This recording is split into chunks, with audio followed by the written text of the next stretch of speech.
Yes, I'm Brenton Jordan of the McIntosh County Shouters. I'm the stick man. Okay, so stick guy. Yep. Were those rhythms and beats taught to you, or is it like your colleague said earlier, something that you feel? Um, the rhythm has always been passed down. That is the rhythm for the shout. It is a rhythm that has been passed down from the very first ancestor who was brought here from Africa to the Americas. Originally, there were drums before drums were outlawed, but after drums being outlawed, they used a mortar and pestle. Then, once they started building wood floors, someone would just grab a broom from out of the corner and just use the broom.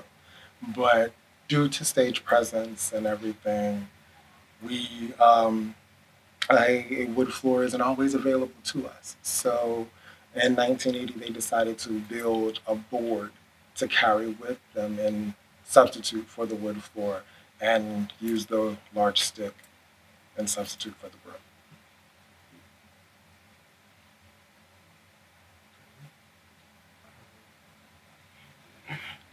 Well, maybe we could just you think about it. We I know you've done a lot of research on this and some oral history and so on. So I think if you could just share anything that would be good for our Morehouse students Whatever. to know. It, I mean, students in music classes, students in our Gullah Geechee. That's who we're kind of speaking to here. So any of your favorite knowledge to share and stories would be great. I hate when people ask me questions like generalized questions because it's hard for me to answer Okay. Well, because there's so much stuff floating around in this head of mine. I found that if you ask a specific question. Right. You give me a specific question or gear me in a direction where you want me to go, then I can go with you. Yeah. So you're the youngest member. Yes. Of the troop. Yes. Okay. How long have you been affiliated? Whew. I guess since birth. The group started back in 1980. My great grandmother, she was one of the original shouters. My grandmother was a shouter. My aunts and cousins were all the original members of the shouters. Um, so unofficially, since birth. Performing with the group, I would say my freshman year in high school. Yeah, let's say about my freshman year in high school. I would do African dance because I was having such a tradition in my family. I wanted to know where it came from because growing up as a child, um, seeing the old people get up as I put it in my head as a child, I always wondered where did the old people get it. So once I learned in sitting down with my grandmother and my great grandmother that it came from Africa, I wanted to know where in Africa it came from. And so I ended up in 2001, I believe.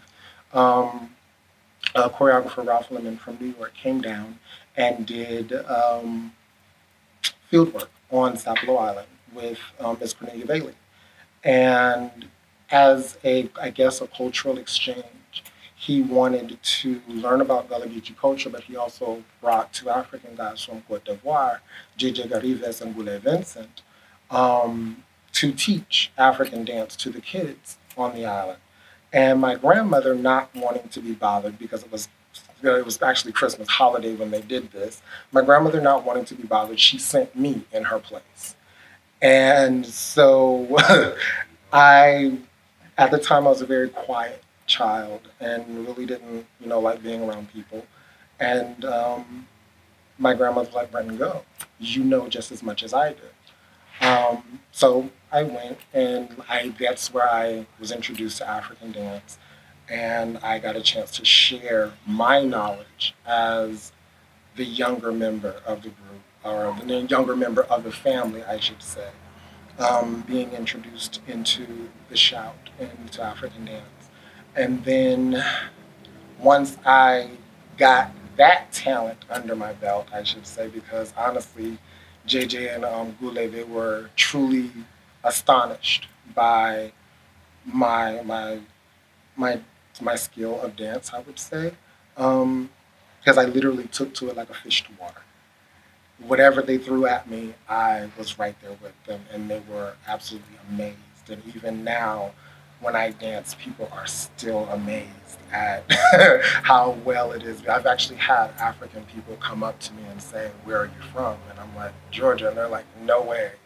So they always say that there's a specific technique that comes in African dance that you have to have it. Some way I just have it. But I would actually come in and I would dance as a way to give the old people rest, so to speak.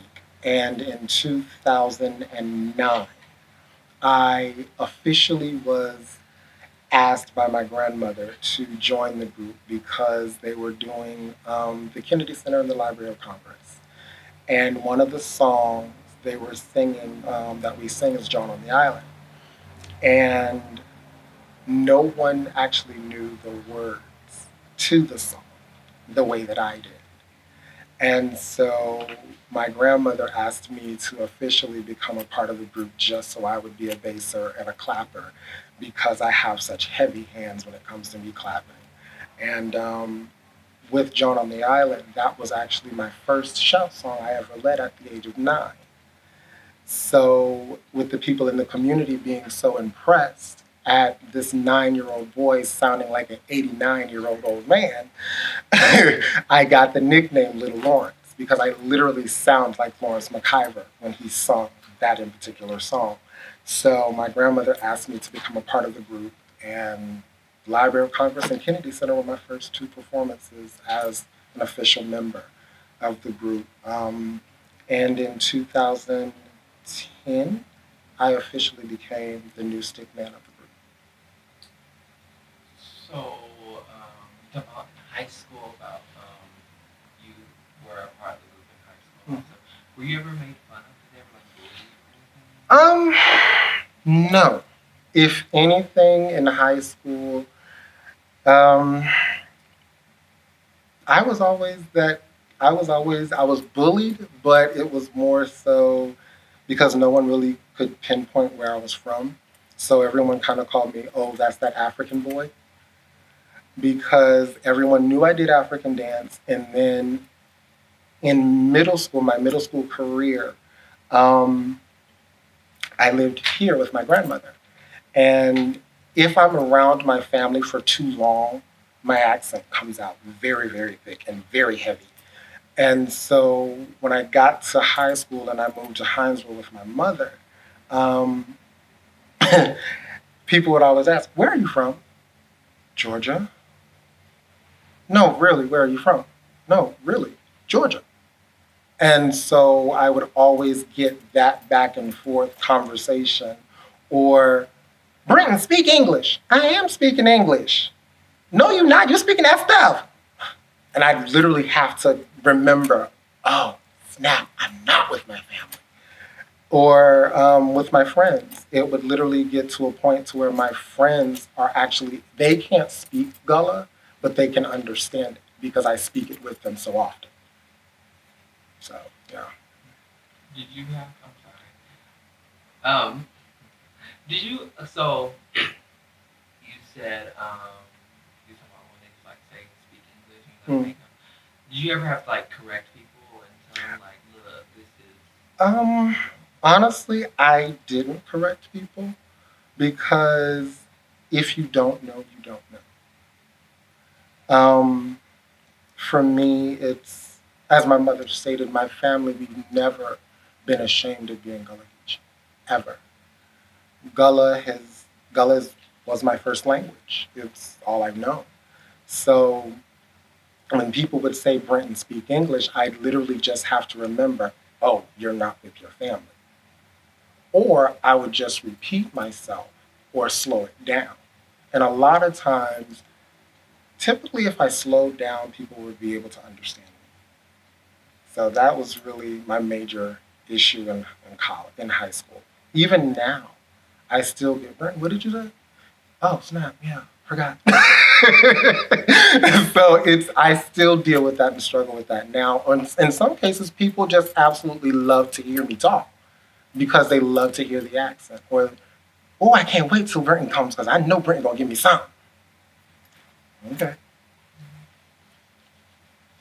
So, as you discussed before, you're the youngest member of the group. Mhm. What are you and your family doing to get our generation younger into it? And also, are you finding it more difficult to get more shouters raised up in the church and up in your family? That is a very interesting question because to some degree you do have the youth who are like myself, who just genuinely have a sincere interest in, the shout and wanting to know what it is. Then you have some members of the family who, when we perform at the local schools here, who don't even realize that they know that we're their family, but they don't realize that this is them. They don't realize that this is their culture. So it's almost as though they're looking at us as a form of entertainment and not a part of them.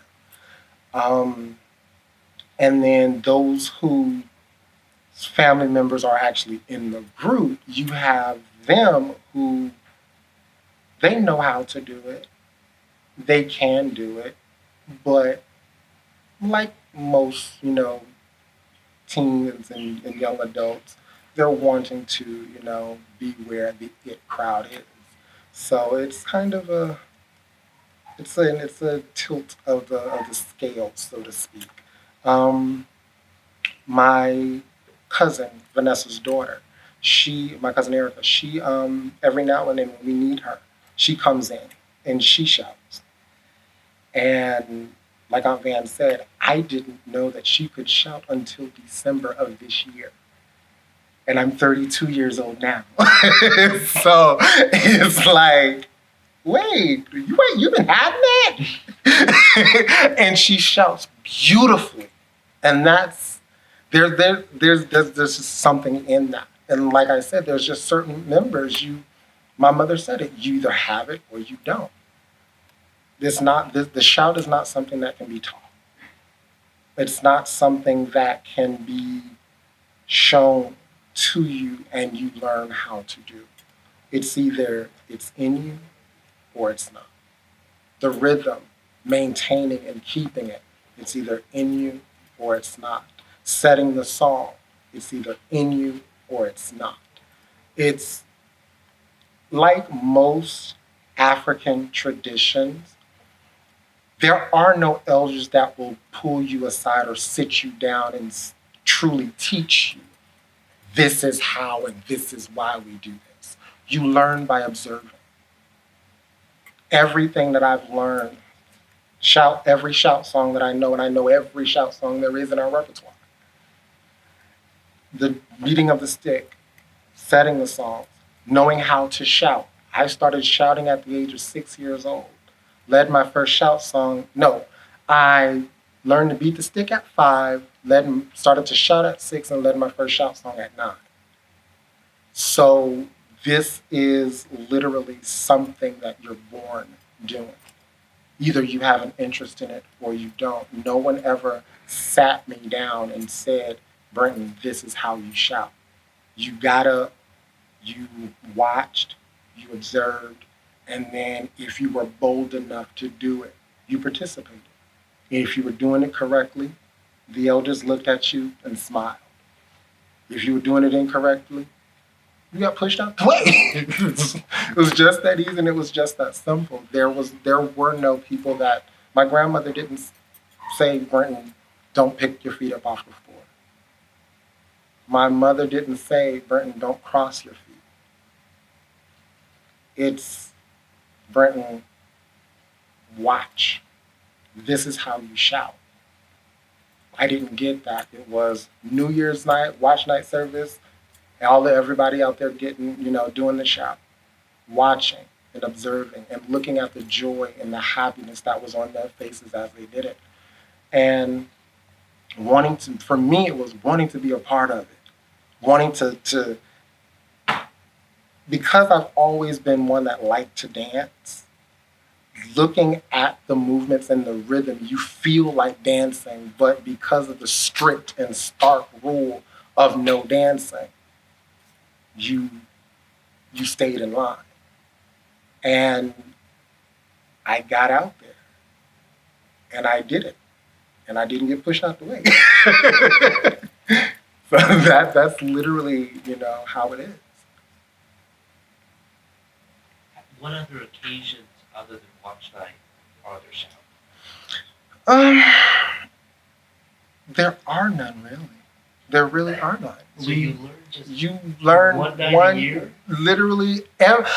Growing up with my great grandmother, it was literally she would teach us little, games that she played as a little child. And every blue moon, if she was feeling it, she would pull the broom from out of the corner and she would say, "Come on, y'all, let's show." And we'd get up there and we'd shout with her around the potbelly stove.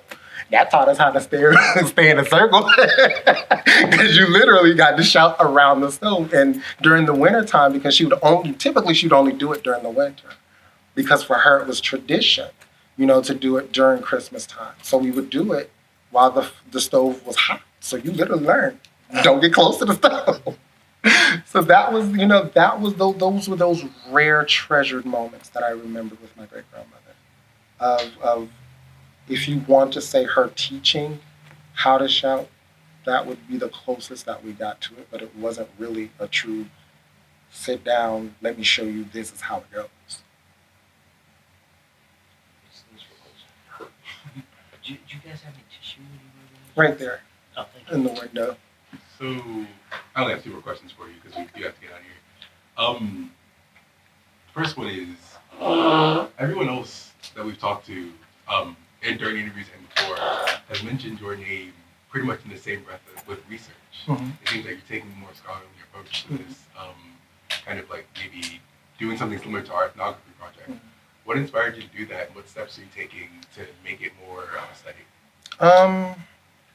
As I told you in the beginning, growing up as a child, seeing this, and just thinking that the old people, just made it up. I literally just thought, oh, they just made this up. But after learning around about 11, I would say, is when the light bulb came on for me, that this was a tradition that was brought, from West Africa with my family. And this was a tradition that, for my family and with our oral history, having not been brought straight from Africa to America, but actually having traveled through the Caribbean, being dropped off in Haiti, Jamaica, and the Bahamas, and then brought to the Americas, having that knowledge of our oral tradition and knowing over 300 years my family has maintained and held on to this tradition, where in wanting to understand it, and in my own, when the group started in the 80s, so many people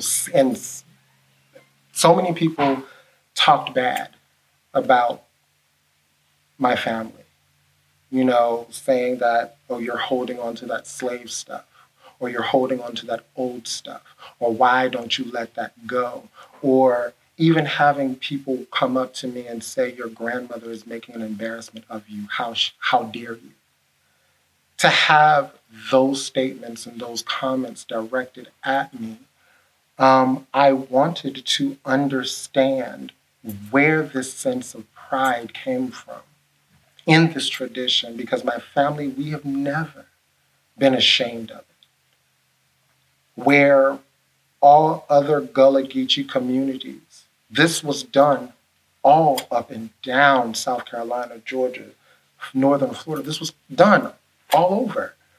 But for reasons of wanting to become, quote unquote, more Europeanized, or wanting to become more like their white counterparts, a lot of Gullah Geechee people allowed it to die. This community, this family, those 7 sisters held on to it. They said that we're not going to let this go. And to know that they did that. And to have it passed down to me and to be a part of it and to have traveled with my family when before I was actually a part of the group, but to go and to see the reaction of the audience, to see how many people's lives have been touched by our performances and by the performances before I was, I'm 6 years old going with them places. To see the lives that have been touched by this, our tradition. People look at it and say that it's an art or it's entertainment. For us, it's our daily life. For me, wanting to understand that, that's what sparked my interest. That's what sparked that's what lit the fire within me and wanting to learn. And then knowing that my family had such a strong oral history of our family, having come from Haiti, Jamaica, and the Bahamas. It's like, okay, now I have a direction in which I can go. So I started looking at traditional dances from Haiti, Jamaica, and the Bahamas. And lo and behold, I found that there are versions of the shout. Doesn't look quite like the shout, but it's very similar in those countries. In fact, every time I manage to find something, I share it. I'll bring, just this past year, me and one of my best friends, we did Congo, which is a dance style from Haiti. Looks very similar to the shout. I shared it here. And me wanting to understand and learn and trying to figure out exactly and pinpoint exactly where my family is from. That's what sparked it for me. That's what fed my hunger. The directions that I've taken to do the research, I've picked up almost every book that I can find. I've talked to all of the elders of my family. Most of them are no longer with me. I've researched dances all, from various countries, finding that there are traditions throughout the Caribbean that are very similar to the shout. Um, Looking into African religion, finding that there are dances that were done in honor of the ancestors, in honor of, specific deities that resemble the shout. To see these things, it furthered my exploration. It furthered my hunger. It furthered me wanting to learn, wanting to understand, and wanting to share the knowledge and the wisdom, the history that I have, and wanting to share the culture that I have. Because more so than anything, this culture, for me, it's my ancestors. As you see, we come from a very, very small and quaint town. Everyone here is related. Everyone in the town is related. So my family, it's not like they could offer me money. It's not like they could offer me material wealth. They gave me something better. I'm literally sitting on a diamond mine of culture, heritage, and tradition that I take great pride in because I know that the world is hungry for it. And especially within the last 10 years of this new, what I call Gullah Geechee awakening. People are now proud to be Gullah Geechee. You have people from New York, Philadelphia, New Jersey now claiming to be Gullah Geechee. Once upon a time, every Black person was claiming to have Indian in their blood. Now, everybody's claiming to have Gullah Geechee in their blood. So being Gullah Geechee is not a new Indian. And for me, I'm glad to have always claimed that. I've always claimed that I was Gullah Geechee. And I'm glad. Because it's the one thing that, this tradition is the one thing that no one can take from me. Many have tried. But because of the technique that comes into the shout, none can succeed. Oh, that actually leads into my last question. Get one more. Sneeze in real quick. Allergies or something. So would you say you be doing this for yourself or for your ancestors? Or for both? Both. I do this for both. When I shout, honestly, me doing different roles give me different feelings. If I'm leading a song, I can feel Lawrence stand up. It's like I literally feel him sitting and standing right next to me. If I'm beating the stick, I literally feel Benjamin Reed stand up. When I'm shouting, it's literally me. It's no longer, even though there's other people in the circle is it becomes much bigger. And I see my great grandmother and my great great grandmother and those 7 sisters.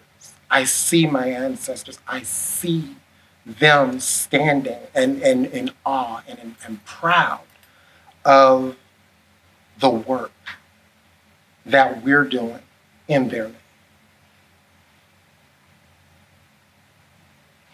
Okay, I know I had a last question. I have a second to last question really fast. You keep mentioning the 7 sisters.